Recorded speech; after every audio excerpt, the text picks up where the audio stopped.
Good morning dear student. आज की class में अपन पढ़ेंगे चौहानों की उत्पत्ति से संबंधित उनका सूर्यवंशी होना, क्योंकि तमाम जो विद्वान हुए, इतिहासकार हुए, उनकी उत्पत्ति से लेकर अलग अलग मत दिए हैं, अलग अलग थ्योरी दिए हैं।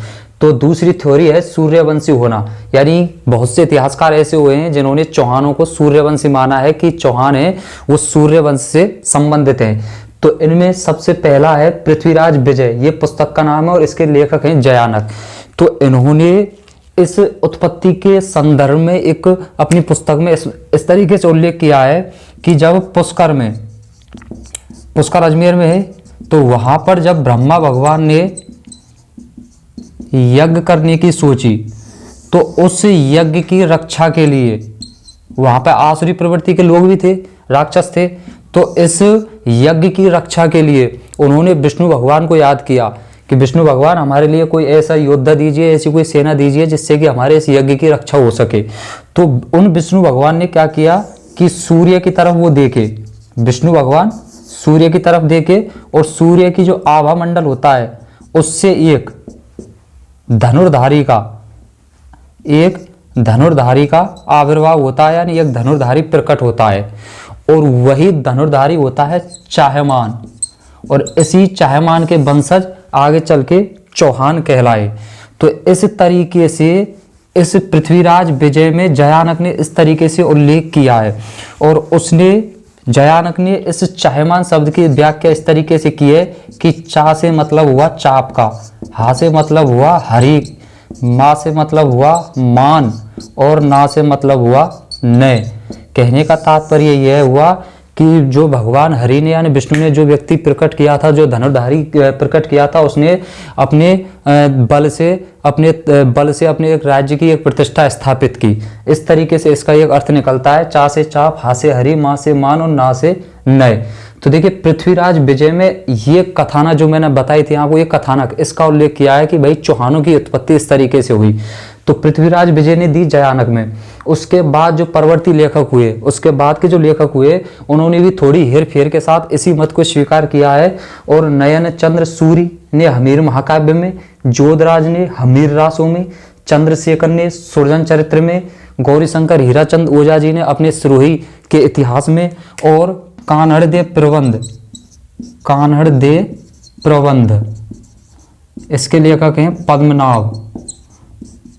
तो इन्होंने भी चौहानों को सूर्यवंशी मानते हुए अपनी अपनी पुस्तकों में इस बात का वर्णन किया है, इस थ्योरी की व्याख्या की है कि भाई चौहान सूर्यवंशी हैं।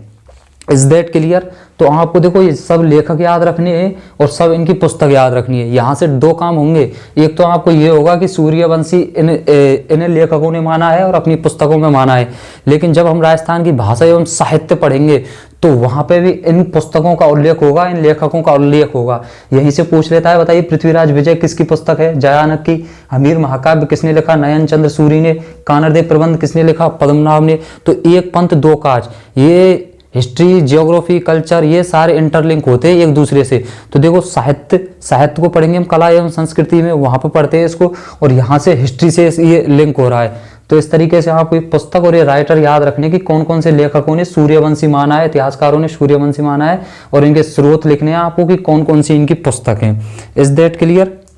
अब देखिए चौहानों की उत्पत्ति से संबंधित नेक्स्ट थ्योरी है ब्राह्मण वंशी होना, यानी चौहान ब्राह्मण वंशी थे, ऐसा कौन कौन इतिहासकार मानते हैं या कौन कौन से शिलालेखों में इस बात का उल्लेख है कि जो चौहान थे वो ब्राह्मण वंशी थे। तो पहले इतिहासकार है डॉक्टर दशरथ शर्मा, दूसरे है गोपीनाथ शर्मा। ये दोनों इनको चौहानों को ब्राह्मण मानते हैं। और तीसरे है डॉक्टर भंडारकर, DR भंडारकर, यानी देवदत्त रामकृष्ण भंडारकर। ये चौहानों को विदेशी ब्राह्मण मानते हैं। ये भी ब्राह्मण मानते हैं, लेकिन ये मानते हैं विदेश से आए हुए ब्राह्मण। कायम खान रासों के लेखक है जान कवि। ये जान कवि भी इनको चौहानों को ब्राह्मण वंशी होना प्रमाणित करते हैं या इनको साबित करते हैं कि भाई चौहान ब्राह्मण वंशी थे। अब देखिए दो शिलालेख ऐसे प्राप्त हुए हैं जिनमें इस बात का उल्लेख किया गया है कि चौहान ब्राह्मण वंशी थे। तो एक तो था बिजोलिया का शिलालेख जो 1170 ईस्वी का है, और यह है सोमेश्वर चौहान के समय का। दूसरा है सुंदा माता का लेख जो कहाँ है? जालौर में। सुंदा माता का लेख जालौर में, और यह है चाचक देव का 1263 ईस्वी का। इन दोनों शिलालेखों में चौहानों को वत्स गोत्रीय ब्राह्मण कहा है। इन दोनों शिलालेखों में चौहानों को वत्स गोत्रीय ब्राह्मण कहा है। तो यहां से प्रश्न बनता है, देखो किस तरीके से कि बताइए किस शिलालेख में चौहानों को वत्स गोत्रीय ब्राह्मण कहा है। बिजौलिया शिलालेख में। अब तक ये नहीं पूछा गया है, यहीं से प्रश्न पूछा गया है। तो बिजौलिया शिलालेख में किस शिलालेख के आधार पर डॉक्टर दशरथ शर्मा ने चौहानों को वत्स गोत्रीय ब्राह्मण माना है? तो बिजौलिया शिलालेख के आधार पर। तो आपको ये डेटा याद रखने हैं। बिजौलिया शिलालेख तो आपको इंपॉर्टेंट तरीके से याद रखना ही है। और एडवांस जानकारी के लिए आपको सुंदा माता का लेख भी याद रखना है कि जालौर में चाचक देव का समय 1263 ईस्वी का है। इसमें भी चौहानों को वत्स गोत्रीय ब्राह्मण माना है, क्योंकि जब अपर लेवल की एग्जाम होंगी या अच्छी एग्जाम होंगी ना, तो वहाँ पे कोई भी चीज़ ऐसी नहीं होती है कि एग्जामिनर नहीं पूछेगा, नहीं वो पूछ लेता है। और ये सारी बातें पूछने लायक ही हैं। तो डॉक्टर दशरथ शर्मा और गोपीनाथ शर्मा और DR भंडारकर और कायम खां रासो, ये सारे आपको डेटा याद रखने हैं। इसको आप मुख्यतः और याद रख लेना कि जो डॉक्टर ये भंडारकर थे, इन्होंने चौहानों को ब्राह्मण तो माना है, लेकिन विदेशी ब्राह्मण यानी विदेश से आए हुए ब्राह्मण इन्होंने स्वीकार किया है। दशरथ शर्मा और गोपीनाथ शर्मा ने यहीं के ब्राह्मण इनको माना है। Is that clear? अब देखिए, चौहानों की उत्पत्ति से संबंधित तीसरी थ्योरी है चंद्रवंशी होना। कि कुछ इतिहासकार मानते हैं या कुछ शिलालेखों में ऐसा वर्णन है कि चौहान चंद्रवंशी थे। तो देखिए, पहला स्रोत है हांसी का शिलालेख। हांसी है हरियाणा में। यहाँ पर एक शिलालेख मिला जो पृथ्वीराज के समय का है, 1167 का। दूसरा है अचलेश्वर सिरोही का मंदिर है। अचलेश्वर मंदिर है सिरोही में, उसका लेख है जो राव लूम्बा का समय था 1320 ईस्वी का। तो इन दोनों शिलालेखों में इस तरीके का वर्णन मिलता है कि उसमें सिद्ध होता है कि जो चौहान है वो चंद्रवंशी है। तो देखो, ऐसा वर्णन मिलता है कि जब संपूर्ण पृथ्वी पर अराजकता व्याप्त हुई, अव्यवस्था फैलने लगी, तो उस समय वत्स नामक ऋषि ने अपने ध्यान एवं चंद्रमा के योग से एक योद्धा को जन्म दिया। और वही योद्धा, उसी योद्धा के वंशज क्या कहलाए? चौहान कहलाए।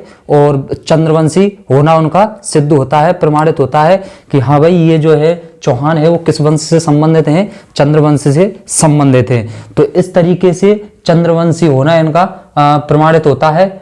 तो आप हांसी का शिलालेख और अचलेश्वर मंदिर का शिलालेख, ये दोनों शिलालेख आपको याद रखने हैं कि किन किन शिलालेखों में चौहानों को चंद्रवंशी माना है।